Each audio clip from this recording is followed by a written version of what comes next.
શિનોર તાલુકાના દિવેર ખાતે નાળાના બાંધકામમાં નડતરરૂપ 15 વૃક્ષોની પંચાયત દ્વારા જાહેર હરાજી કરવામાં આવી હતી, પરંતુ ગ્રામજનોના આક્ષેપ મુજબ ઇજારદારે 15 કરતા વધુ વૃક્ષ કાપીને ગ્રામ પંચાયત જોડે છેતરપિંડી કરેલ હોય તેમ આક્ષેપ કરેલ છે। શિનોર તાલુકાના દિવેર ગામેથી મડી તરફ જવાના મુખ્ય માર્ગ ઉપર નાળાનું કામ ચાલુ છે, જ્યાં નડતરરૂપ 15 વૃક્ષોની પરવાનગી લઈને ગ્રામ પંચાયત દ્વારા જાહેરમાં 51,000માં હરાજી કરવામાં આવી હતી, જેમાં સાદલીના વેપારીએ 51,000માં 15 વૃક્ષો કાપવાની ઇજારો લીધો હતો। તાજેતરમાં વરસાદ હોવાનો લાભ લઈને ઇજારદાર દ્વારા વધુ વૃક્ષો કાપીને આક્ષેપ કરવાની સાથે સાથે ગ્રામજનોએ ઇજારદાર દ્વારા વૃક્ષના થડને માટી નાખીને દાટી દીધેલા ગામના જાગૃત નાગરિક દ્વારા વૃક્ષોના થળિયા જાતે બહાર કાઢીને તપાસ કરતા 15 કરતા વધુ વૃક્ષ ઇજારદાર કાપી નાખ્યાનું બહાર આવતા મામલતદારે શિનોર દ્વારા સ્થળ ઉપર તટસ્થ તપાસ થાય તેવી માંગ કરી છે। ઇજારદાર સામે કાયદેસરની કાર્યવાહી કરવાની માંગણી કરી છે। સરકારે એક તરફ વૃક્ષારોપણની ઝુંબેશ ચલાવી છે, ત્યારે ગામડાઓમાં લાકડાના વીરપ્પનો ધોળા દિવસે વૃક્ષોનું છેદન કરીને લાકડા વહન કરી જાય છે। રિપોર્ટ સંજય ખત્રી।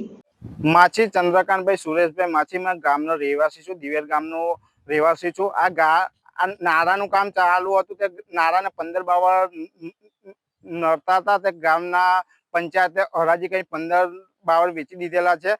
તો તેની મેં 15 કરતા વેપારીએ 15 કરતો વધારે બાવળ કાપી રાખેલા છે। આ તો ગામના રહીશો મારા નામ માટે ઈચ્છા કરીને મારું નામ પાડે છે કે તું પેશવાળાને બોલાવે છે, સરપંચ કે છે, તલાટી કે છે, પણ આ વારાઘડે ગમે તે વાતને મને ઝંડે ચડાવે છે। તો આ વધારે બાવળ કપાઈ જાય તો તેનું શું?